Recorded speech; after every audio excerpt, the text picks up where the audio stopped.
33 ans, dont 15 de pêche. Sébastien Rialan est l'un des 5 palangriers de Corse.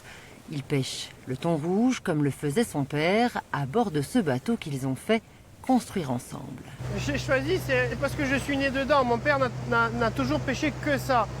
Du poisson pélagique, du thon et de l'espadon. Il était l'un des premiers pêcheurs de Corse à s'axer sur cette technique de pêche. La pêche à la palangre est une technique de longue haleine. Il faut préparer les lignes et puis poser ces 8 km jalonnés d'hameçons avec appât vivant pour enfin les relever avec treuil et patience. Pour Sébastien et Lucas, ce matin-là, la sortie se résumera à une superbe dorade coryphène. Il y a quelques jours, Sébastien et son équipage avaient eu plus de chance, un thon rouge d'au moins 50 kilos. Une telle prise impose des règles, la bague pour chaque poisson et la baille, un bac d'eau gelée où la pêche descend à 0 degré. Le contrôle à quai est systématique. L'autorisation européenne de pêche, l'AEP, fixe un quota pour chaque pêcheur selon la technique et le type de bateau. Pour Sébastien, c'est 3 tonnes. 3 tonnes, c'est à la fois un gros quota pour la Corse, mais aussi un quota ridicule qui ne nous permet pas d'en vivre aujourd'hui. Un quota de 3 tonnes à un prix moyen de vente sur du thon rouge qui est à 10 € le kilo, ça fait un revenu de 30 000 €. Ça paye ni le salaire du marin, ni le gasoil qu'on engage pour une saison de pêche sur le bateau. Donc il a vraiment fallu trouver une solution. La solution pour valoriser sa pêche, c'est cette conserverie. Sa construction et le matériel ont coûté 300 000 €, subventionnés à 50% par l'Office de l'environnement et abondés par un prêt de la CADEC. Grâce à cet investissement, Sébastien fabrique à partir du thon rouge des produits uniques.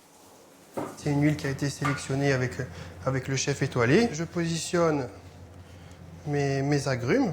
Voilà, on essaye de faire une belle présentation. Comme c'est un produit gastronomique.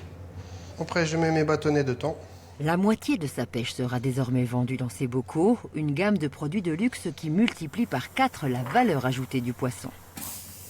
La conserverie me permet aujourd'hui de transformer mon produit, de lui donner une valeur marchande assez importante et me permettra, en tout cas, je l'espère, de continuer à pouvoir vivre et vivre ma passion et continuer à travailler dans de bonnes conditions de par mon activité de pêche.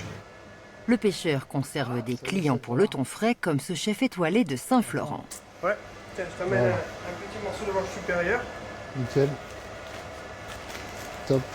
Pêché ce matin, ça? Yann Le Scavarec a conçu les recettes des produits en bocaux de Sébastien. Le thon rouge de Corse l'inspire et ça tombe bien, dans son établissement il fait fureur.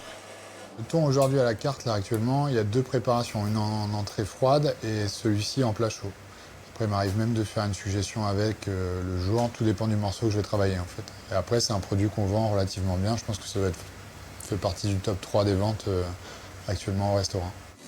Menacé par la surpêche dans les années 90, le thon rouge de Méditerranée bénéficie d'un plan de protection drastique et efficace. Aujourd'hui, la population en âge de se reproduire est 4 fois plus importante qu'en 1950.